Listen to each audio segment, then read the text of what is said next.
avez joint? Bonjour, vous avez joint le 953. Veuillez laisser votre message après le signal sonore.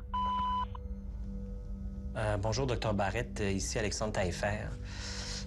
Dr Barrett, vous savez probablement que mon fils Thomas s'est enlevé la vie, ça fait maintenant presque 2 ans.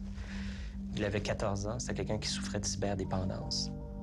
J'ai cherché à comprendre ce qui s'était passé dans sa tête et on a choisi de faire un documentaire. Ce que j'ai constaté m'a vraiment ébranlé. J'aimerais ça vous rencontrer, j'aimerais ça vous présenter le documentaire. Merci de me rappeler.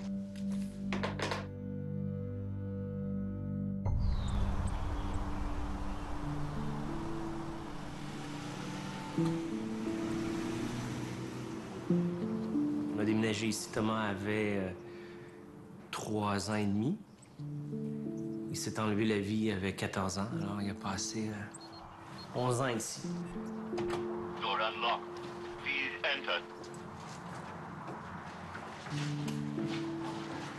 On a choisi de ne pas revenir habiter ici là, depuis son suicide.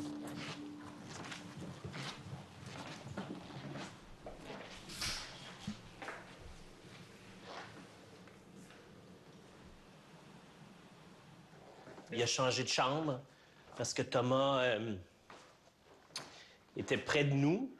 Puis à un moment donné, il a demandé à déménager dans ce qu'on avait appelé la chambre des invités.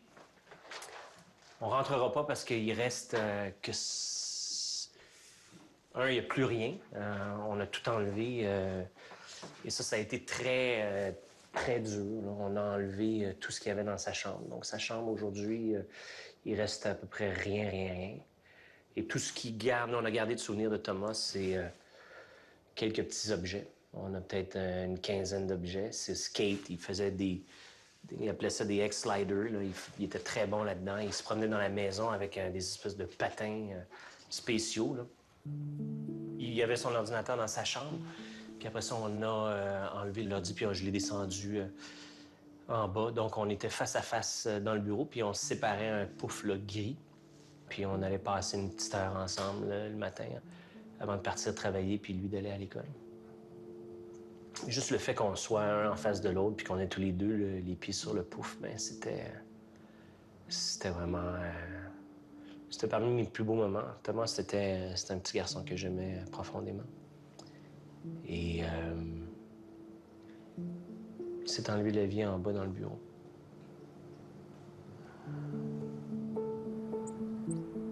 On a quitté la maison, on est venu à l'hôtel avant de trouver un appartement où on a déménagé.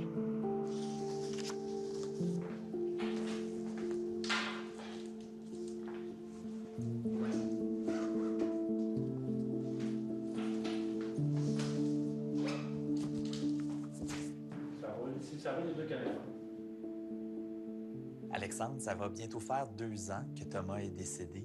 Dans quel état es-tu? On peut pas être dans un état serein. On sera jamais serein avec cette décision-là. On choisit de continuer à vivre ou on choisit de se culpabiliser et de se refermer sur soi. Dans notre cas, dans le cas de Debbie et moi, et dans le cas de Daphné, on a pris la décision de continuer à profiter de la vie puis continuer à essayer de faire une différence autour de nous à plusieurs égards. La question de prévention au niveau du suicide en est une. Et donc, c'est aussi une des raisons pour laquelle est-ce qu'on fait ce genre de documentaire-là. Thomas s'est enlevé la vie le 6 décembre 2015. La diffusion du documentaire est prévue pour le 5 décembre. Alors, ça va faire 2 ans demain. Mais au moment de son décès, est-ce que tu le savais, toi, que Thomas était cyberdépendant? Le terme cyberdépendance m'a sauté d'en face au moment de son suicide. C'est pas quelque chose que j'avais nécessairement compris, là.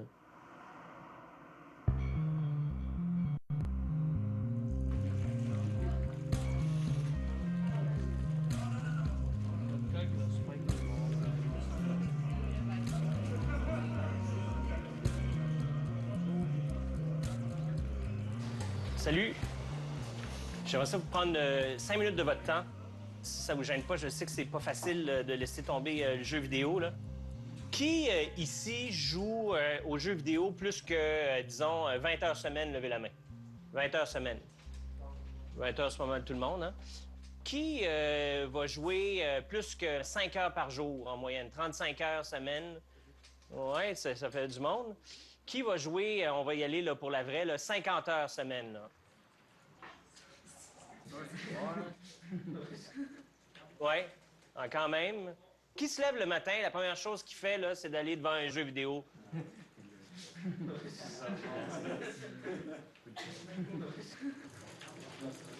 Ça va faire maintenant à peu près 5 ans que je dois mettre environ 35-40 heures semaine. On peut dire que t'es bon. Ben, j'ai encore des choses à apprendre, mais je m'améliore de plus en plus, là. Est-ce que tu faisais ça tout seul dans ton sol ou ça fait combien de temps que tu viens dans un café comme ça? Dans le café, honnêtement, c'est la première fois que je suis ici. Avant, j'avais toujours joué chez moi, en ligne avec des gens. Puis c'est sûr que, oui, c'est le fun, être seul chez eux. Parce que souvent, genre, t'es plus concentré. Mais en même temps, il manque le lien social. On dirait que les jeux sont faits maintenant pour que vous restiez le plus longtemps possible dedans, non? Je peux pas faire pause, ça que... C'est un peu tout le monde connaît ça, les parents qui arrivent. Ah, fais pause, mais c'est les jeux en ligne, donc c'est pas de même.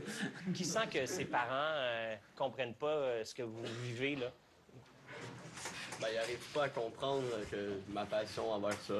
Pour eux, c'est juste un passe-temps que je devrais jouer de temps en temps, mais c'est plus que ça pour moi. Qui est plus heureux derrière son ordinateur que dans la vraie vie? Je suis dans une école de filles, je me fais comme intimider, mais en rentrant chez moi, la seule chose que je veux, comme, c'est plus rentrer dans le jeu vidéo puis jouer. Je veux, comme, éloigner de la réalité. Pour toi, le jeu vidéo, c'est une façon de te rendre heureuse, là? T'es contente, là? Ça me permet comme aussi la colère que j'ai, je la déverse quand je joue, là, parce que d'habitude, je joue plus sur console, puis je joue à des jeux de combat, fait que je tabasse des gens, là, un peu, là, mais... Est-ce qu'il y a des gens ici qui ont déjà fait une tentative de suicide?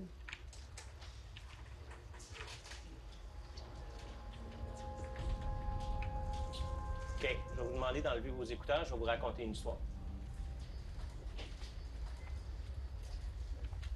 Mon garçon s'est enlevé la vie il y a 1 an et demi. Mon petit gars s'est tiré à la maison pendant que j'étais pas là. C'était un dimanche. Thomas a passé sa journée devant l'ordinateur et on est allé souper chez des amis. Comme à tous les dimanches. Et Thomas ne nous a pas accompagnés cette fois-là, ce qui n'était pas rare, là. Et exceptionnellement, cette fois-là, Daphné n'est pas venue avec nous. Alors, c'est très, très rare que ça arrive, parce que Daphné est toujours très contente de voir les enfants de ce couple-là. Et notre compréhension, c'est que Thomas pensait probablement que sa sœur était partie avec nous. Donc, il pensait probablement qu'il était seul.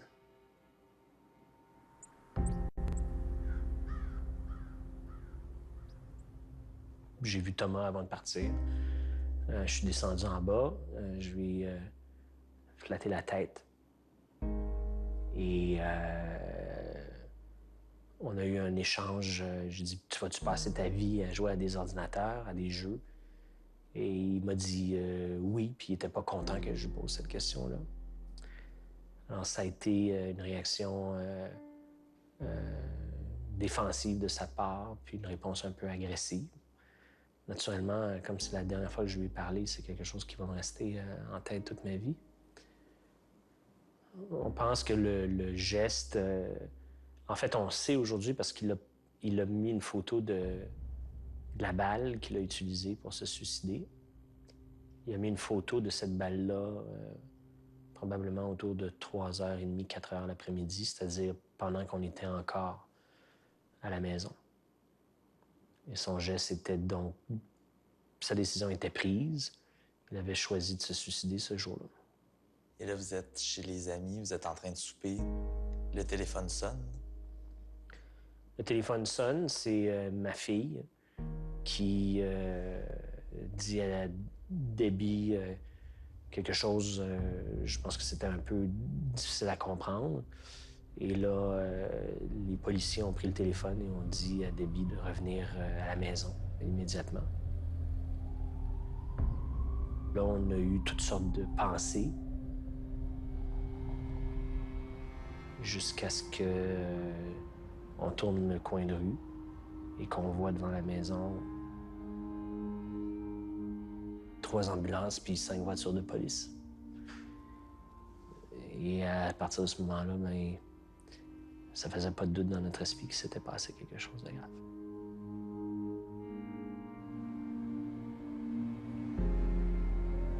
Les policiers ne nous ont pas laissé entrer dans la maison. Alors, on n'a jamais revu Thomas.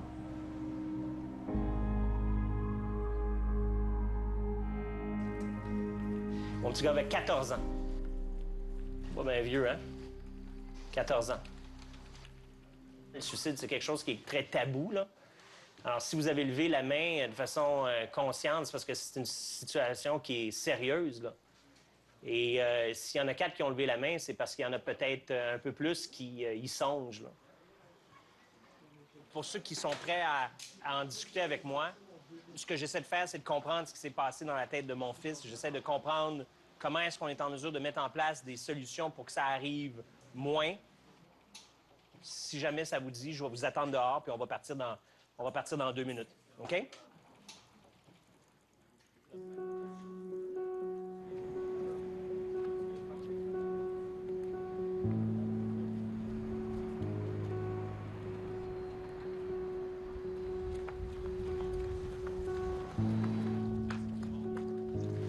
Ça s'est passé quand j'étais plus jeune, j'avais peut-être 12-13 ans. 12-13 ans. Ouais, dans le temps que ça s'est passé. Qu'est-ce que tu avais l'intention de faire pour t'enlever la vie? C'est la pendaison. Je me suis dit que c'était une bonne façon. Mais c'est jamais une bonne façon. Toi, t'as fait une tentative ou tu y as pensé? Ben, c'était une tentative. Je m'en allais vers la cuisine. Puis une chance que mon frère était là parce que ma façon que je voulais le faire, c'était prendre des pilules puis juste genre toutes les avaler. Fait que là, ben, on m'a amené à l'hôpital. J'ai resté là-bas pendant 4 jours. Je filais vraiment pas. Après, je suis allé en centre jeunesse parce que ma mère n'était juste pas capable de genre endurer le fait que j'essayais de me tuer. Moi, j'étais dans une école secondaire. Tu sais, je venais commencer mon secondaire 4. Puis là, j'ai commencé à me faire intimider. J'avais plus rien envie de faire, puis voir personne, puis parler à personne, même plus dessiner, même si c'est ma passion. Puis je voulais rien faire de ma vie. Puis là, après ça, on voyait en éducation physique que j'avais des bandages autour des bras. Ben, à la place ça, de me consoler puis de dire, ben voyons, Sab, qu'est-ce qui t'arrive? Ben, on me disait, voyons, qu'est-ce qui se passe dans ta vie pour que tu fasses ça? Tu sais, moi, à la place qu'on me console, on me poignardait plus encore. Quand tu dis que tu avais des bandelettes autour des poings, c'est parce que tu avais essayé d'ouvrir les veines? Ou... Ouais, je l'avais fait. Mais, tu sais, je l'avais fait, mais genre pas assez profond pour que ça me tue. Ouais. Est-ce qu'il y en a qui ont écrit une lettre, déjà? Toi, tu as déjà écrit une lettre? Oui. Mais ben, ça fait pas longtemps, en fait, ça fait 1 an, là, mais quand j'ai essayé, mais finalement, mes parents, ils m'ont trouvé, là, puis on m'a aidé Ben, ils m'ont dit que je devais pas le faire, là, puis j'ai été prise en charge après, j'ai eu une psychologue. Fait que j'ai brûlé ma lettre, là, puis j'espère pas avoir à en réécrire une autre, là. Est-ce que vous avez toujours envoyé un message avant? Ou est-ce que... Non? Non, des fois, il faut que tu les entre les lignes. Ouais. C'est toi qui me disais les parents doivent pas se sentir coupables. C'est facile à dire, ça, mais... Ah, mais c'est sûr que vous vous sentez coupable parce que vous dites que genre vous avez rien fait pour, puis que vous auriez justement pu faire quelque chose. Mais nous, les enfants, genre nos parents, c'est les derniers à qui on va en parler. Parce que vous nous avez mis au monde, puis on veut pas vous décevoir. Fait qu'on se dit, regarde, soit qu'on va aller voir des professionnels ou qu'on va juste ne pas en parler puis rester avec ça. Je peux vous dire que moi, j'ai vécu quelque chose de terrible et je souhaite ça à aucun parent. Salut. Bon. Salut. Toi aussi, buddy. OK? Salut, mon chum. Merci beaucoup. Merci. C'est à toi. Merci, mon chum. Merci d'avoir participé à ça, j'apprécie.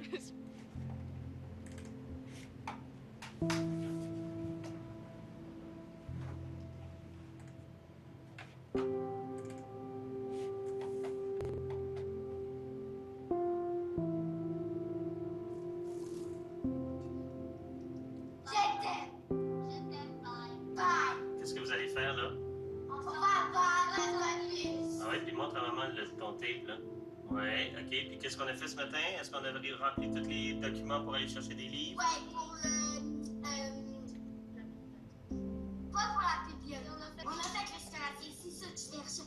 Puis en plus, là, j'ai acheté quelque chose. Ouais. Est-ce que tu as tes souliers de course? Ouais. Thomas? Est-ce que tu as ton truc pour le judo?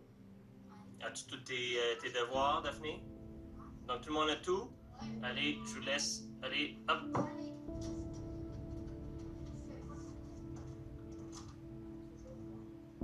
Manquez pas l'autobus, cette espèce de schnappant. Donnez-moi un gros bisou de loin. Gros bisou à maman. Bye.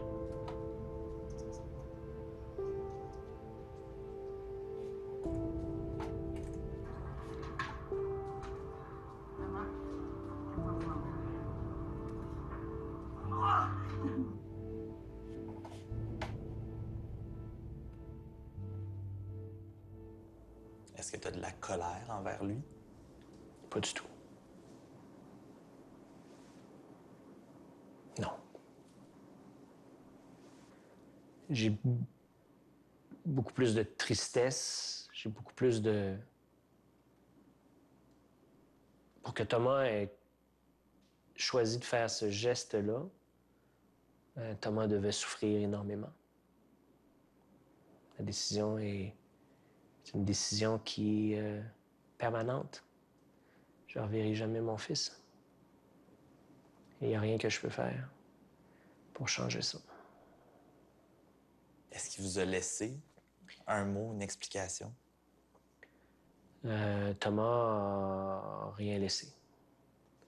Il a laissé un post-it sur son ordinateur, sur lequel il était écrit Bye.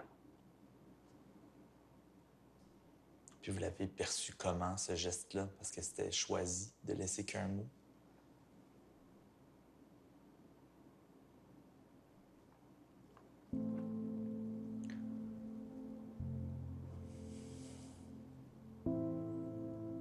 C'était Thomas tout craché.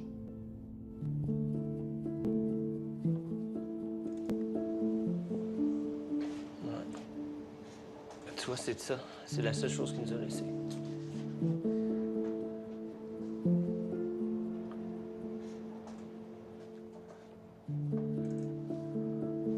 Son comportement s'est probablement complexifié quand il a commencé à avoir 11, 12, 13 ans.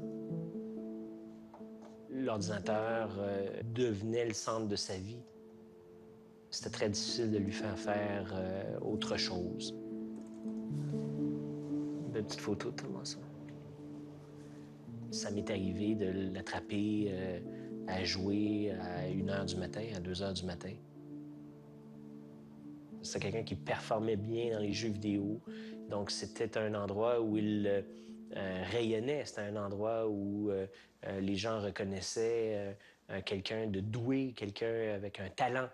Donc, la question de valorisation, selon moi, a été un facteur important qu'il connaissait sur l'ordinateur et qu'il avait peut-être un peu plus de misère à connaître dans la vie réelle. Son comportement nous inquiétait. On lui disait, regarde, laisse tomber ton ordinateur. On le punissait. J'ai fait des modifications au réseau à la maison. J'ai fait beaucoup de recherches pour voir comment est-ce que je pouvais contrôler l'accès au réseau. Il n'y a pas de solution simple pour un parent qui veut contrôler le nombre d'heures qu'un enfant va passer sur Internet. C'est très difficile.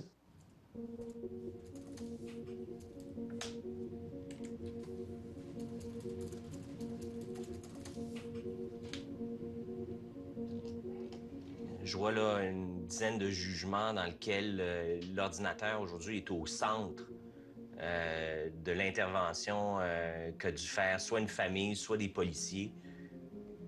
C'est pas un cas isolé, là. Le 16 février 2016, un conflit éclate avec le père lorsqu'il confisque l'ordinateur de son fils. Non-fréquentation scolaire, dépendance aux réseaux sociaux et aux jeux sur le web, ainsi qu'opposition à l'autorité. Ça m'apparaît être un cas très similaire à celui de Thomas. On parle de juin 2015. Au cours de l'été, l'adolescent devient de plus en plus oisif. Il s'isole et passe plusieurs semaines enfermé dans sa chambre à jouer à des jeux vidéo en ligne sans se laver. Sans se laver. Quand on les fait sortir par date, on voit bien, là, le premier intervenant, il y a eu un cas en 2005, un cas en 2006. Et là, regarde ça, 2013, 2014, 2015, 2016. Il y a clairement une accélération.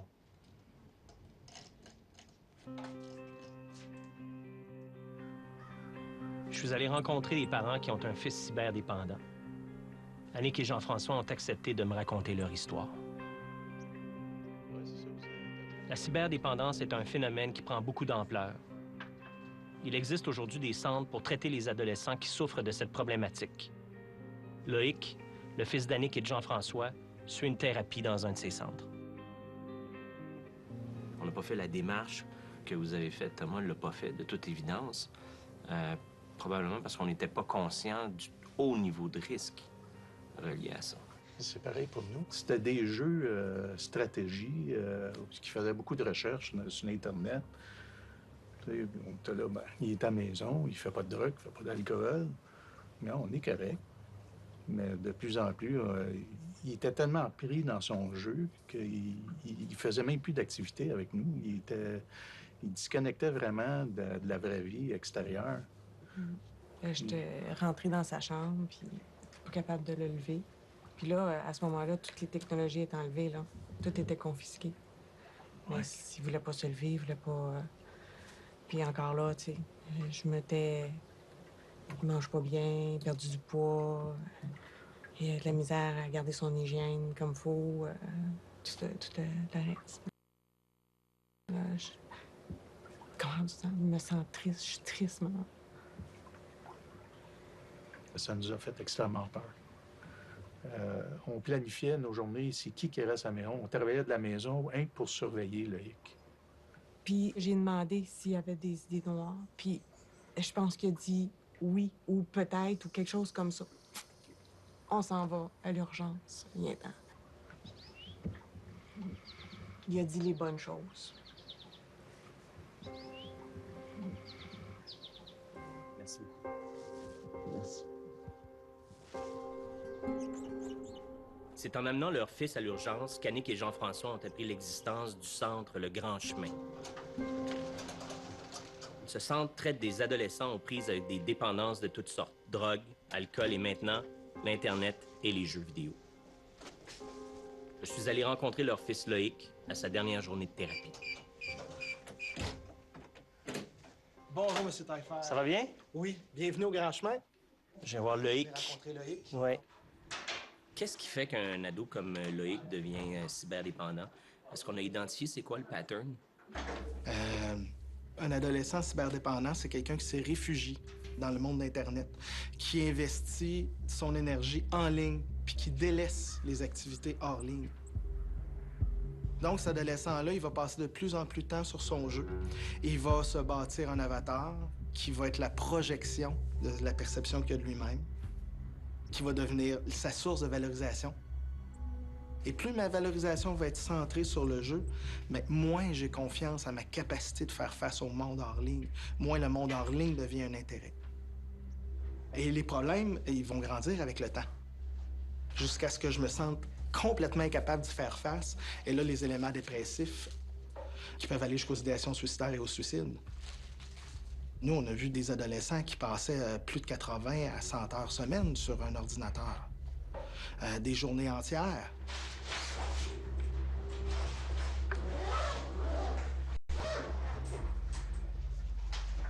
Ça va bien? Oui, ça va. Fait que là, je comprends que tu vas sortir aujourd'hui. Ouais. Avant que tu viennes ici au centre, là, Est-ce que tu étais conscient de cet enjeu-là de cyberdépendance? Non, j'étais pas conscient, en fait. Je pensais même pas que j'avais un problème. Quand je suis arrivé ici, c'était le déni total. Là. Parce que ça faisait des années plusieurs années que je joue, puis ça m'a vraiment pris... Ça a frappé vraiment fort quand j'ai aperçu que j'avais réellement un problème. Genre, de fuir dans les jeux. Quand tu dis que tu fuyais, c'est quoi qui t'essayait de fuir? As-tu des enjeux à l'école? Avais-tu des problèmes d'intimidation? Oui. Ben, c'était lié à la peur du jugement puis à la peur du rejet. Donc, j'avais de la misère à interagir avec du monde à l'extérieur.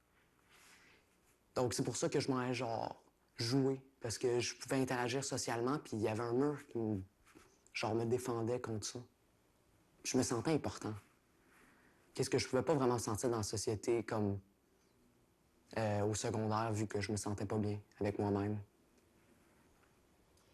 Puis est-ce que tu sentais que tu devenais dépressif? Sentais-tu que ça avait un impact sur ta santé mentale? Oui. Il y a eu des problèmes avec les idées noires. C'est pas... Je me sentais juste plus bien. Là. Je voulais pas vraiment parler à personne. Là, c'était rendu à un niveau où je voulais juste plus être là.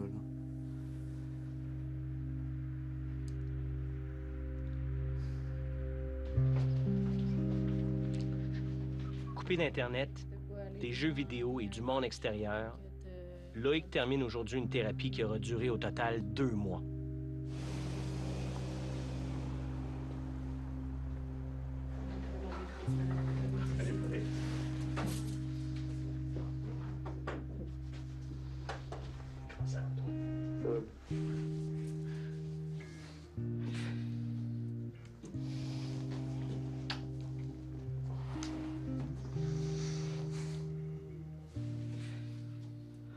C'est la grande journée.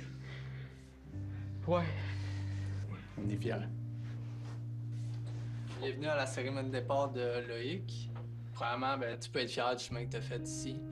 T'sais, au début, c'était vraiment... Souvent, tu étais comme plus à l'écart, tu étais moins dans le groupe, tu avais comme une forme, un manque de confiance, finalement, d'aller vers les autres. Pour ça, je pense que tu as beaucoup évolué ici. Tu travaillais ta confiance, ta place dans le groupe, tu parlais aussi beaucoup plus avec les autres. Fait que je te dis bravo, Loïc. Je te souhaite, t'es un gars passionné, t'as plein de passion, plein d'intérêt. T'as envie de voyager. Je te souhaite vraiment d'aller au bout de tes rêves, de foncer, puis de sortir de chez vous, puis d'aller voir le monde dans la vraie vie, ça ressemble à quoi. Fait que je te dis un gros bravo. Félicitations.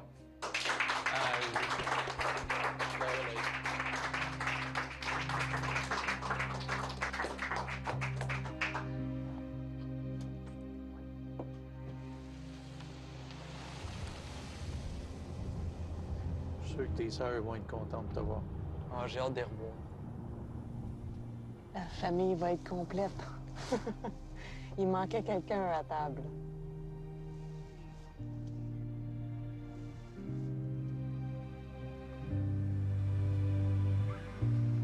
Chloé, l'a dit? Oui?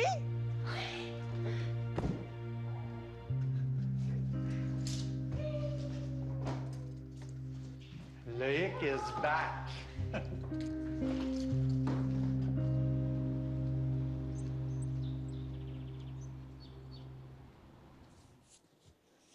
L'histoire de Loïc m'a particulièrement touché. J'ai rencontré un adolescent fragile, un peu comme mon Thomas. J'avais envie de le revoir pour savoir comment il allait.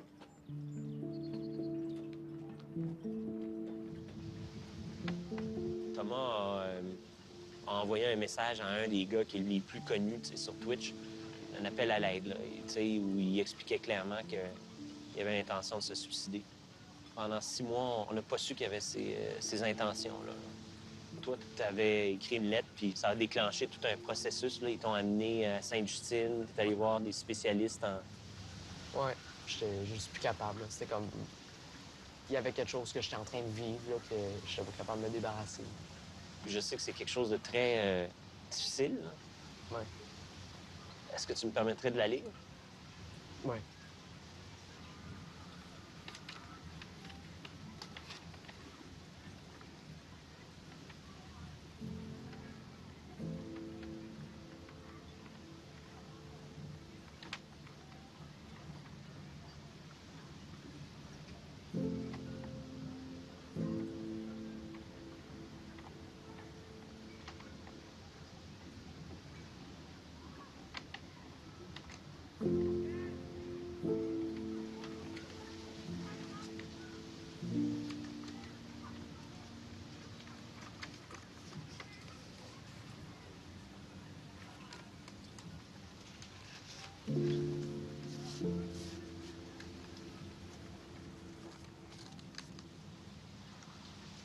C'est extrêmement personnel. Je suis pas sûr qu'on a besoin de lire ça aux gens. Dis-toi, par contre, que mon fils, la seule chose qu'il m'a laissé, moi, c'est bye.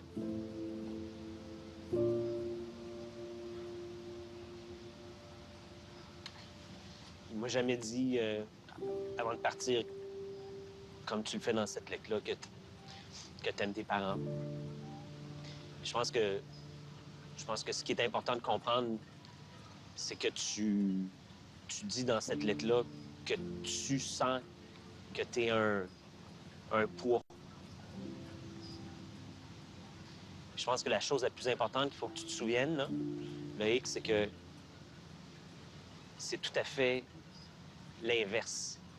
Il n'y a rien de pire que quelqu'un qui prend cette décision-là parce que tes parents t'aiment, tes sœurs t'aiment, tes amis t'aiment.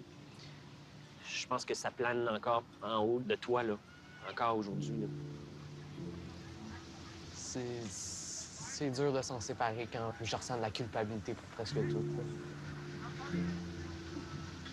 Je fais une petite erreur, puis je la multiplie fois 1000. Assure-toi d'aller chercher ce que tu as besoin. Et fais-le surtout pour toi. Parce que la vie est belle. Puis parce que si tu vas chercher de l'aide, puis si tu es capable de recevoir ce que ça va te prendre pour lutter contre la dépression, tu vas te rendre compte qu'il y a des choses extraordinaires. Comme ce que tu vas faire un peu plus tard, tu vas aller faire de la voile. C'est pour toi. Tes parents, t'es là, c'est important. Mais avant tout, c'est pour toi. OK? Merci.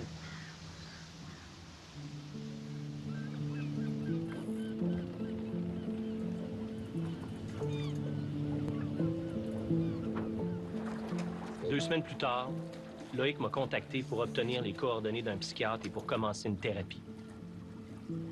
J'espère vraiment que ça va l'aider.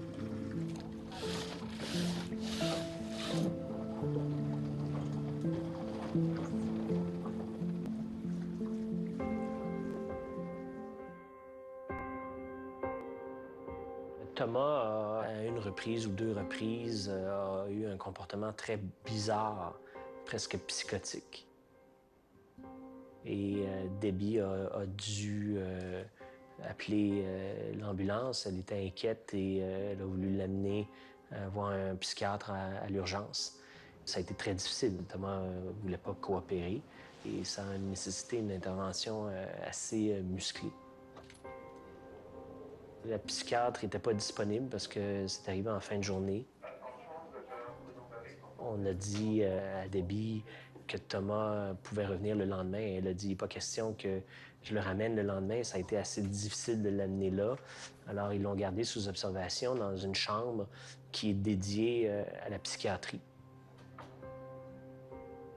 Le lendemain matin, le psychiatre a posé la question directement à Thomas. Il dit, as-tu des envies suicidaires? Et Thomas a répondu, non, de façon prompte et sans équivoque. Et le diagnostic qui était posé à ce moment-là, c'est un diagnostic de petit garçon surdoué qui dort pas assez. Alors, on lui a prescrit des médicaments pour mieux dormir et on nous a souhaité bonne chance.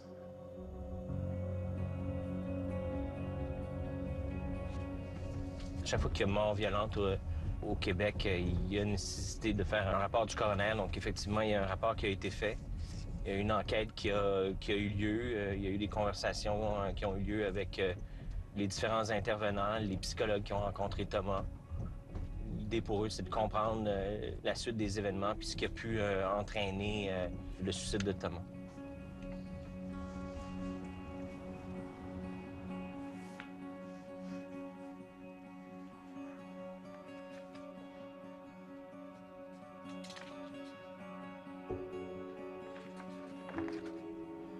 Pour moi, le principal enjeu, c'est un certain enjeu d'errance. C'est-à-dire qu'on est allé en psychiatrie d'urgence, on a contacté la DPJ, on s'est inscrit au programme CAF, qui est un programme d'intervention pour des cas problématiques. Et il y a une travailleuse sociale qui est venue à la maison pendant 13 semaines.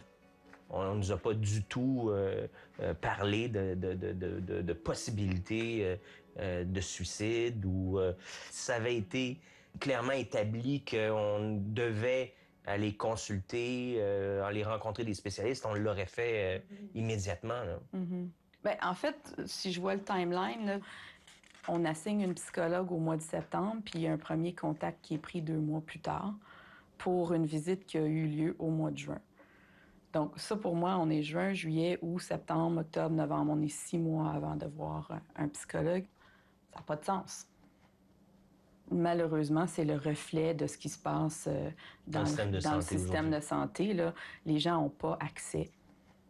C'est de valeur parce que la plupart des troubles mentaux commencent en jeunesse ou en début d'âge adulte. Puis on sait que si on attrape les choses tôt, on a plus de chances d'être capable d'avoir un meilleur outcome en bout de ligne. Là.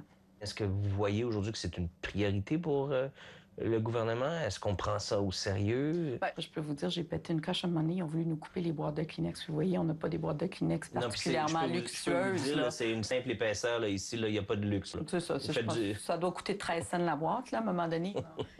Moi, quand j'ai commencé ici, on avait une 60aine de lits ici, puis il y avait une autre, je ne me souviens plus, à peu près 50 lits au Royal Victoria. Depuis, on a fusionné les 2 hôpitaux et on est rendu à 42 lits. Vous en aviez 110, puis maintenant, vous en avez 42. Oui. Puis ça, c'est pas particulier à cet hôpital-ci, là. C'est comme ça partout.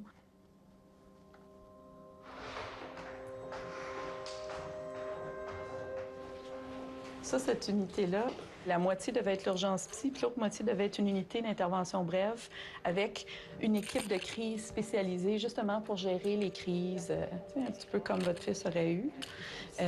Puis, faute de budget, ils ont coupé ce concept-là. Fermez donc la porte 2 minutes. Oui, fermez donc la porte. L'idée d'avoir des professionnels dédiés à la crise... ça a été évacué. Ça a été évacué avec le budget. Merci beaucoup. Salut. À bientôt. Au revoir. Malgré les épisodes de crise de Thomas, aucun spécialiste n'a été en mesure de détecter qu'il voulait s'enlever la vie. Debbie et moi pensions que c'était une crise d'adolescence et que ça allait passer. On était très loin de se douter que pendant ce temps, Thomas confiait avoir des idées suicidaires sur Internet. C'est le profil de Thomas sur Twitch. Son profil est toujours là.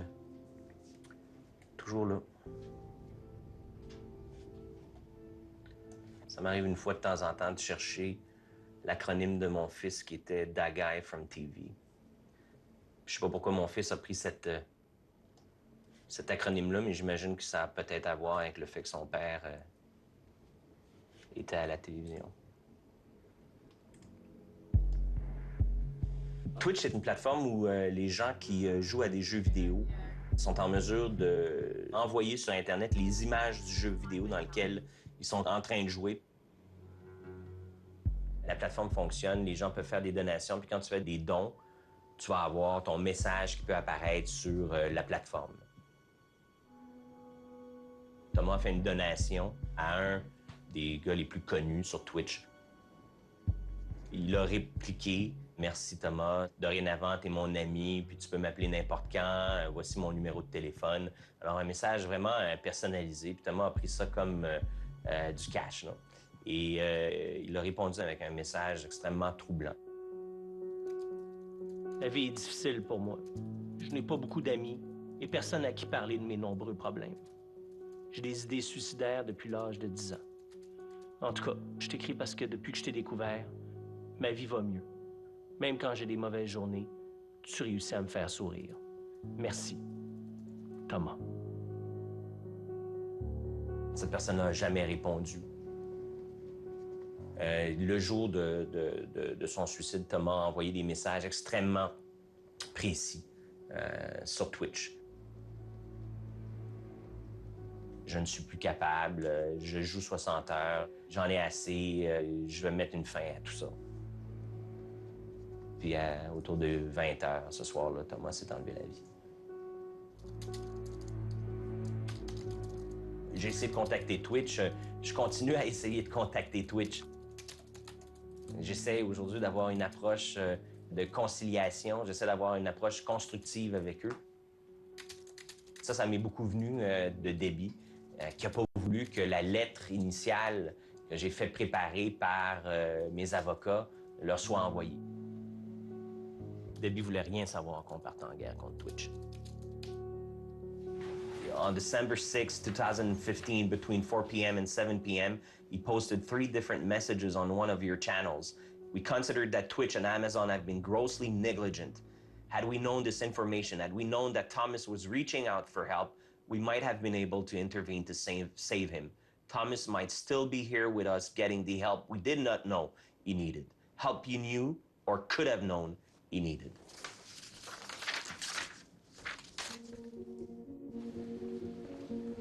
J'ai essayé au moins une dizaine de fois d'obtenir un rendez-vous avec les dirigeants de Twitch.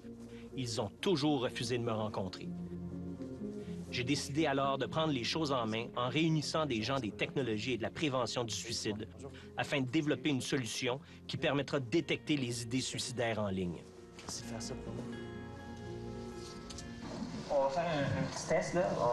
Réponse courte. Oui ou non. OK? On va y aller un après l'autre. Si un matin, vous vous sentez mal et vous êtes dépressif, est-ce que vous allez prendre le téléphone puis appeler quelque chose comme tel jeune ou suicide d'action? Non. Non. Si vous aviez la possibilité de chatter sur votre jeu vidéo, d'avoir quelqu'un, mettons, là, vous êtes capable de chatter avec quelqu'un qui est capable de vous répondre à ce que vous feriez? Peut-être, probablement.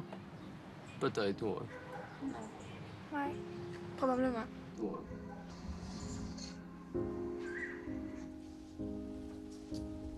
Oh boy. Là, est-ce qu'on regarde qu'est-ce qui peut être fait pour les jeunes d'aujourd'hui comme ça?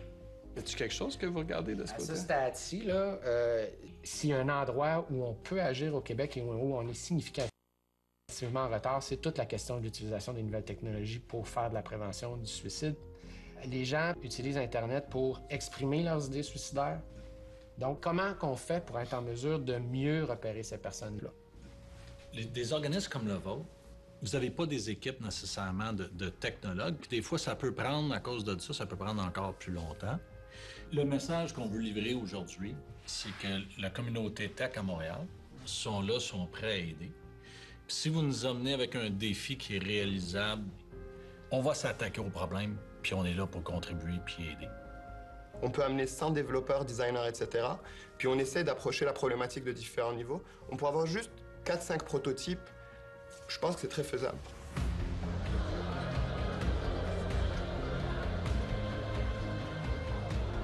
Ça allait bien, là.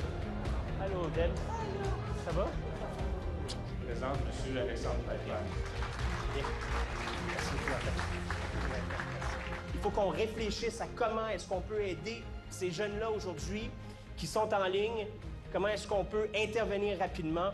Je suis extrêmement touché que vous considériez aujourd'hui mettre votre cerveau, votre énergie à essayer de trouver ce genre de solution-là. Il y a encore plein de Thomas comme ça au Québec, puis il faut s'assurer qu'on mette en place ce que ça prend pour que ça arrive moins souvent. Merci.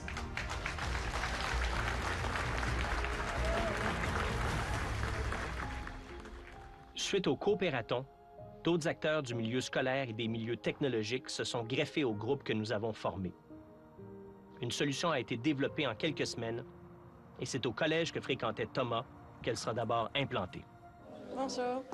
Merci de nous accueillir, Debbie. Bonjour tout le monde. Bonjour. Ça va bien? Vous connaissez l'histoire de Thomas? Toi, Vincent, tu le connaissais, hein? Toi, t'as connu comment? T'étais ami? Il était dans ma classe, puis on était amis. Alors, on a travaillé très fort dans les dernières semaines pour le développement d'une application qui s'appelle Yoo-Hoo. On est là. Et on aimerait ça pouvoir obtenir votre feedback. Fait qu'essentiellement, c'est un outil qui va vous donner des réponses comme si c'était un ami. Alors, vous voyez un peu comment est-ce que Yoo-Hoo fonctionnerait. Te sens-tu stressé à l'approche des examens? Oui, je n'y arrive pas. Gérer son stress pendant les examens, on vous donne un lien vers un document qui va vous permettre de lire à ce propos-là. Tu sais, si tu t'en dépasses, on peut t'aider ici même dans Messenger. Veux-tu parler à quelqu'un? Donc, quand on a identifié que vous devriez parler avec quelqu'un, il y a un chat qui peut se faire en direct avec les intervenants. Ou bien, il y aurait une référence qui peut se faire au niveau du chat avec des services comme Tel Jeune. Selon ce que vous avez vu aujourd'hui, là, si vous aviez un enjeu, qui d'entre vous utiliserait Yoo-Hoo? Super. C'est sûr que ça serait pertinent que ça soit implanté le plus rapidement possible pour éviter qu'entre-temps, il se passe des affaires. Puis, je trouve que c'est une bonne idée, puis qu'il faut que ça continue comme ça à travailler. Good. On va vouloir que ce soit une plateforme qui soit utilisée le plus largement possible. Et la raison pour laquelle est-ce que c'est sur le portail de l'école, c'est qu'on sait que ça va être dans les mains de tous les enfants qui vont au secondaire si ce service-là est offert sur tous les portails scolaires. Tout le monde utilise un portail scolaire aujourd'hui dans les écoles. Alors, vous allez être la première école à tester ça, tester la plateforme Yoo-Hoo, dès septembre. C'est difficile pour moi de parler, mais je voudrais en profiter pour remercier l'équipe d'avoir travaillé sur une solution. Parce que pendant que certains enfants passent à l'acte, il y en a plein d'autres qui souffrent. Donc, ça va leur permettre de pouvoir parler à quelqu'un, en discuter, puis avoir des ressources pour peut-être les aider. Merci beaucoup. Merci.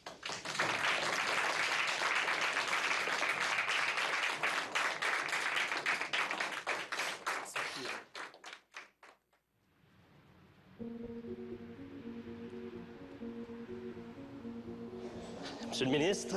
Comment allez-vous? Très bien vous-même. Bienvenue au Parlement. Merci de me recevoir. Ça me fait vraiment plaisir.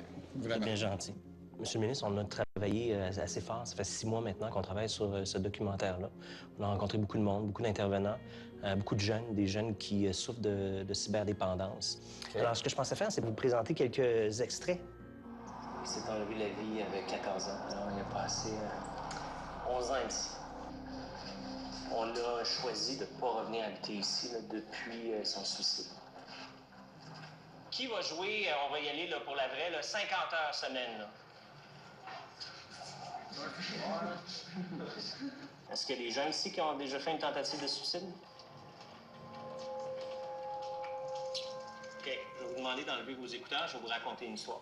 Il y en a 8 sur la gang, le 20, qui ont fait une tentative de suicide. Mon garçon s'est enlevé la vie il y a 1 an et demi. Nous, les enfants, genre, nos parents, c'est les derniers à qui on va en parler. Vous nous avez mis au monde, puis on ne veut pas vous décevoir. Vous, les parents, c'est les derniers à qui on va parler. C'est terrible et je souhaite ça. Ça, c'est... Je suis sûr que c'est tellement vrai, là. Malheureusement. Les témoignages que je vois là, ce sont pour moi des témoignages troublants. Moi, je vois mes propres enfants là-dedans. Il y a une espèce de sentiment d'impuissance qu'on a automatiquement face à ça. L'accès à tous ces services-là aujourd'hui est complexe, c'est très long. Il y a des délais très, très longs. C'est vrai. C'est vrai que la santé mentale, ça n'a pas été l'objet de l'attention suffisante de la part de la société elle-même, ainsi que des gouvernements. Donc, ça, pour moi, on est juin, juillet, août, septembre, octobre, novembre. On est 6 mois avant de voir un psychologue. Ça n'a pas de sens. Moi, quand j'ai commencé ici, on avait une 60aine de lits ici, puis il y avait une autre 50 lits au Royal Victoria. Depuis, on a fusionné les 2 hôpitaux et on est rendu à 42 lits. Vous en aviez 110, puis maintenant, vous en avez 42. Oui. Vous amenez la population et les politiciens à la réflexion. C'est à ça que ça sert. à ça que ça sert. À ça que ça sert. Est-ce qu'on peut faire mieux? Moi, je pense évidemment que oui.